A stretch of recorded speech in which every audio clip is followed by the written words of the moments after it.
The performance of the Artemis Income Fund over the last 6 months has been pretty good. You know, returns in equity markets have been pretty handsome. The fund's up about 8 or 9%, slightly ahead of the index. If you were to say what's disappointing about that, it's only that it's been a very strong period for small and medium-sized companies, and undoubtedly some funds have been able to benefit from that much more than we have. So we could be accused of being somewhat dull, but let's face it, 9% in a 6-month period is a very good return.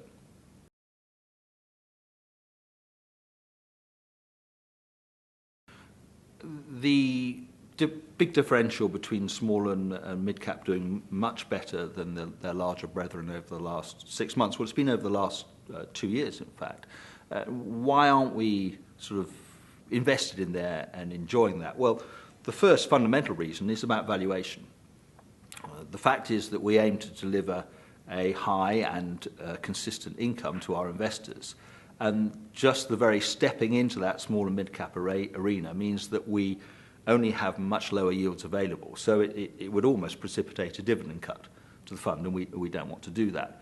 A second reason, and that's being practical about it, is that given the size of the fund, we can operate in that area, but there comes a point where effectively, these small companies are too small for us. And that's a fact of life, but that's been a fact of life for some time. Well, putting what I've said to one side, can the fund continue to deliver what's done in the past, which is about 3% above the index over the long term? Well, there are absolutely no guarantees, but I feel that it can. We need to get more right than wrong, and I believe that we can repeat in the future what we've done in the past.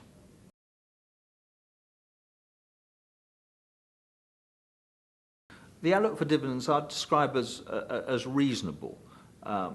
The problem for the market is that companies have strong balance sheets, they have pretty solid earnings, so I'm confident that current levels of dividends are very assured, but by how much can they grow?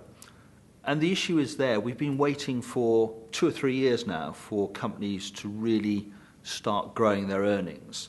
And the fact is, for various reasons such as currency, and growth is still patchy, that's not really happening as we speak today. So I think we can increase dividends modestly, but no more than that at this juncture.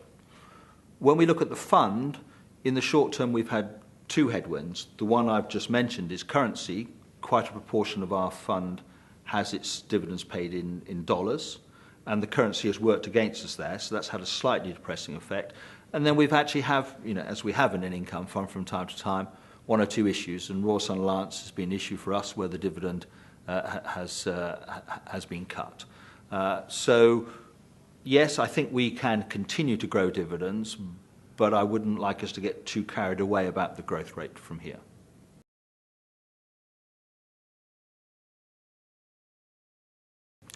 When we look at the outlook for the market, let me divide this into various sort of segments, as it were. I think the short term, the market could be quite turbulent. Why? Because the market doesn't like it when interest rates start going up. And this is the US primarily really withdrawing its support for markets generally, for economies generally. Some people see that as a bad thing. But we take the opposite view. We think that's a good thing. It's a sign that economies are returning to normal. And I'd far rather we went through a period of turbulence to get that prize of normality than we sit here in 3 years' time and we're discussing how much longer the US is going to carry on supporting markets. That's ultimately, for a long-term investor, that's completely unsustainable. So I think the turbulence is a price worth paying.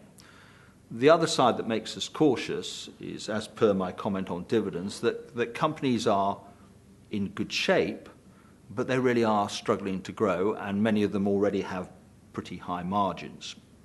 And so they really need an emphatic tailwind from economies.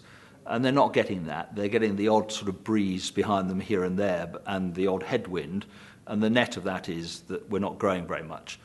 So when you put all that together, I think for the time being, that leaves markets sort of, a little bit vulnerable with not any immediate obvious upside. But if we can get through this sort of beginning of interest rates rising, economies normalising, then I think from a long-term investor, that's pretty encouraging.